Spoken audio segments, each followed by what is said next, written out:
देखेंगे, लेकिन इस महाराष्ट्र में वक्त ज्यादा जो रुझान आ रहे हैं, जो कैंपेनिंग ट्रेंड्स हैं, उसको लेकर किस तरह की तस्वीर लोकसभा में बनती दिखाई दे रही है, उसका एक अंदाजा देंगे अनंत, हमारे सहयोगी अनंत।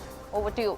बहुत शुक्रिया सिकता आपका। तो लगभग 4 घंटे हो गए हैं, चंद मिनट बाकी रह गए 4 घंटे होने में, और जो तस्वीर मोटा मोटी उभर कर सामने आ रही है पार्लियामेंट की, वो हम ग्राफिक्स के जरिए आपको बताते हैं। एक डमी पार्लियामेंट हमने यहाँ पे बनाया है, और उस पार्लियामेंट में आप देख सकते हैं बीचों बीच मैं खड़ा हूँ। मेरे एक तरफ एनडीए है, मेरे एक तरफ इंडिया है।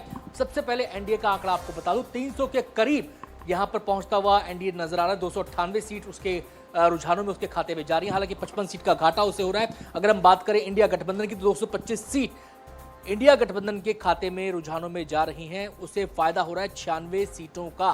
तो ये तो है आंकड़ा। अदर्स की हम बात करें तो 20 सीट उसके खाते में भी जा रही हैं। तो इन सीटों के अंदाजे से आप लगा सकते हैं कि यहाँ पर जो इंडिया गठबंधन है, वो जो अपने दावे के साथ था कि इस बार हम बहुत शानदार प्रदर्शन करने वाले हैं, उसके मुताबिक वो प्रदर्शन कर रहा है। जहां तक एनडीए गठबंधन की बात है, तो 400 सीट का दावा था कि एनडीए 400 पार जाएगा।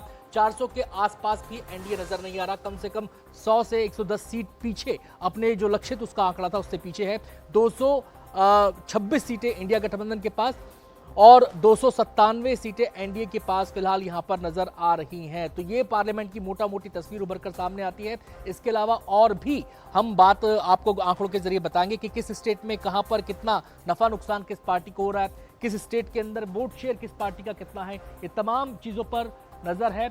और वहां पर हम आपको दिखाएंगे कि कैसे किस पार्टी ने कैसा परफॉर्मेंस किया है। जो दावे किए जा रहे थे, सबसे ज्यादा निगाहें वैसे उत्तर प्रदेश पर बनी हुई है, जहां पर 80 सीटें आती हैं लोकसभा की। उन 80 सीटों में से एनडीए गठबंधन उम्मीद के मुताबिक परफॉर्मेंस नहीं कर रहा है, काफी नुकसान उसको वहां पर है। 25 से 30 सीटों का नुकसान उसको सीधे वहां पर दिखाई दे रहा है। और जो इंडिया गठबंधन है, वो ऊपर एनडीए गठबंधन से नजर आती है, वहां पर उसको नफा जो है पिछली बार के मुकाबले काफी हो रहा है। तो ये पूरा का पूरा गुणागणित आपने इस पार्लियामेंट के डमी पार्लियामेंट के जरिए समझा कि कैसे इंडिया गठबंधन कहां पर खड़ा है, कहां पर स्टैंड कर रहा है फिलहाल के हिसाब से, और एनडीए गठबंधन कहां पर स्टैंड कर रहा है। एक बार फिर से हम रुख करेंगे सिकता और सुमित का।